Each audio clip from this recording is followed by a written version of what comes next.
This video is brought to you by Devout Decals, makers of reusable Catholic art for your home altar, your bedroom, and your home classroom. I have a story today that is really a contrast between two different stories that illustrates the disconnect or the virtual schism in the church today. There are numerous factions in the Church of Christ, one being painted with broad strokes to be called traditional Catholicism, and the other are, of course, the modernists, though they never call themselves that. Their position is pretty simple. They've held power in the church since the late 1950s to varying degrees, have near absolute power now in the church, and wants to bring a church into being that, in their words, listens to the Spirit speaking through the world for guidance. Now contrast that with traditional Catholics who simply want the same faith as has always been taught and proclaimed by the church for millennia, and you get a striking contrast. And this contrast is evident in two stories. The first is a story from America Magazine, where our new favorite Jesuit, Father Jim McDermott, appears to be praising the possibility of Francis imploding the church. And on the other, we have Archbishop Vigano, who gives us in an interview an understanding of how we got to where we are now in the church in our time. So let's dive into this story, because there really is no moderate position left in the church anymore. Let's start with Father Jim McDermott.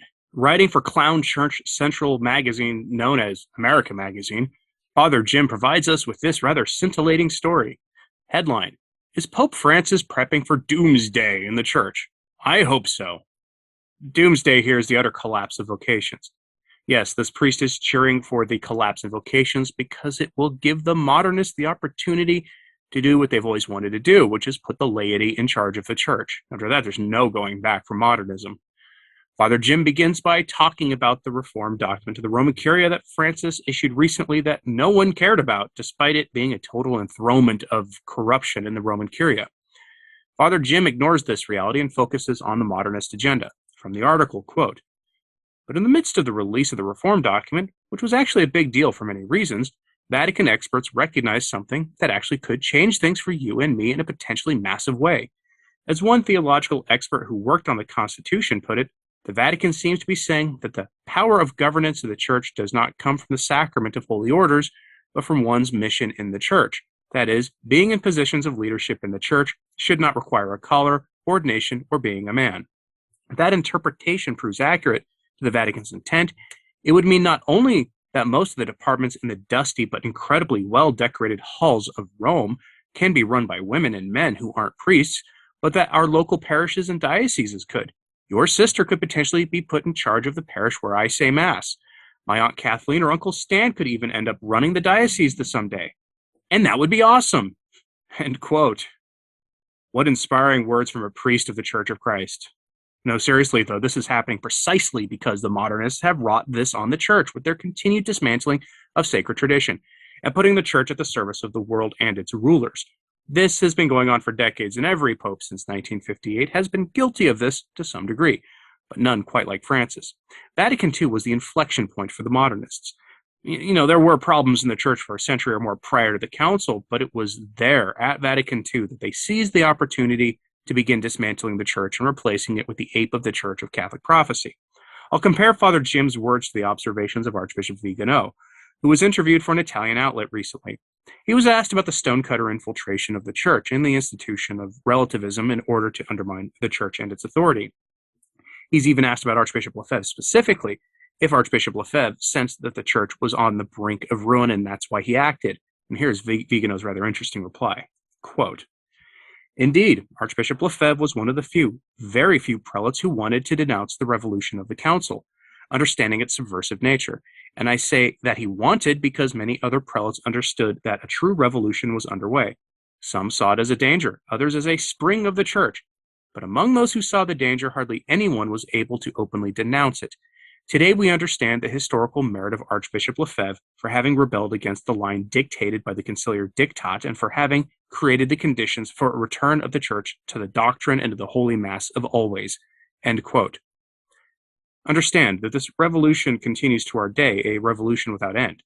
We hear the refrain rather constantly that the church must update itself and make it relevant to our times. That is what Archbishop Vigano is speaking to here, and to the next question that his interviewer asks him, specifically about Francis's suppression of various traditional religious orders, and is asked if Francis is allergic to authentic vocations in the church. Remember, Father Jim's entire point is that vocations have collapsed, so we should just put the church into the hands of the laity. Here's Archbishop Vigano's response, quote, "At a time when the church is suffering from a drastic reduction in the offerings and donations of the faithful due to the economic crisis caused by the events of 2020, the closure of churches and the disgust of many Catholics for the work of Bergoglio and the bishops, it is evident that raking in a little money in real estate is convenient for the battered Vatican coffers. But the true motive, the one that moves every action of the Bergoglian Church, is the implacable hatred of tradition, of which the contemplative and conservative orders are an eloquent manifestation. Imagine the rage of these modernists who, while the most progressive communities die out and the religious orders disappear in the crisis of vocations and abandonment, see monasteries and institutes reflourishing in which there is discipline, fidelity to the rule of the founder, true poverty, penance, spirit of recollection, and Tridentine liturgy. All this makes its failure evident, and therefore it must be eliminated, lest it be seen that the tradition has many more adherents, and would have many more if it were not systematically boycotted, than the post-conciliar religion, with its priests without cassocks, her veilless nuns, in Bergoglio's mind, only the modernist inclusive vocations, directed at the existential peripheries, made up of doctrinal trifles, moral vacuums, hackneyed humanitarian slogans, deserve his approval. As soon as a vocation shows the vaguest indication of being genuinely Catholic, animated by the desire to give glory to God and save souls, it becomes an expression of clericalism, intolerance, fundamentalism, rigidity, with a whole repertoire of more or less offensive words, Bergoglio, that are part of the techniques of criminalizing the adversary, already successfully tested since the Council." End quote. Father Jim McDermott calls the inevitable putting of power in the church into the hands of the laity a revolutionary moment. That is an interesting choice of words. Quote, "So it's an expansion of pre-existing idea, but at a much more radical scale. Basically, it's like the moment that the internet actually became a thing, but for ecclesial authority, a change that could expand access to leadership so radically as to transform our church entirely. Welcome to the future. It's all finally happening. Or so I thought, until some diocesan priest friends rolled their eyes so hard at my enthusiasm that I thought they were going to fall over. 'You really think church leaders are about to hand over any of their authority?' one asked me. 'What channel are you watching?' 'Well, it's not like they're going to have a choice, is it?' I wondered. The fact is, there aren't that many priests to go around these days." End quote. Father Jim goes on to show that Francis's reform of the Roman Curia opens the door for what he is hoping for, because ecclesiastical offices can now be run by quote-unquote qualified laity, whatever that means. And if a dicastery can be run by the laity, then so can a diocese. And what would the result of that be? Further secularization of the church. You can only do that if you use secular administrative models for running the church, and down that road leads disaster. Archbishop Vigano gives us a good accounting of what this would look like.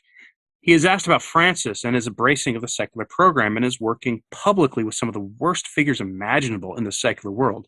And he is asked if this revolutionary thinking on his part and his total rejection of sacred tradition comes from his Jesuit training.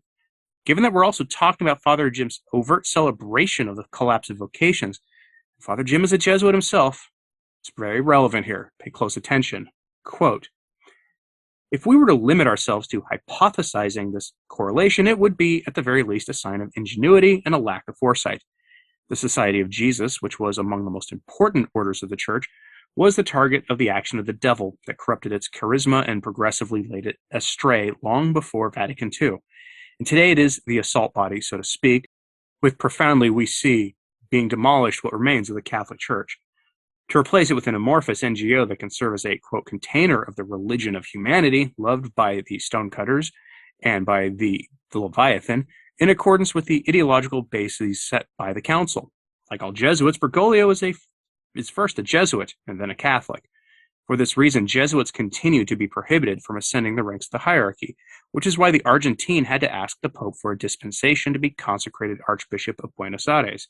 That dispensation, had it not been granted, respecting the rule of St. Ignatius, would have prevented us from the disasters we have seen since 2013. It is clear that the Jesuits played a prominent role, not only in carrying out the conciliar revolution, but also in the maneuvers to bring one of their own to the throne of Peter." End quote. And that would be the endgame of putting your parish and diocese into the hands of laity directly. The church would be so focused on material works of mercy that the actual gospel would get lost in the busy work of the church, and as a consequence, the parishes would empty themselves almost completely. If you know what the condition of the Christian Science ecclesial communities are, or similar groups, that's what the effect would be.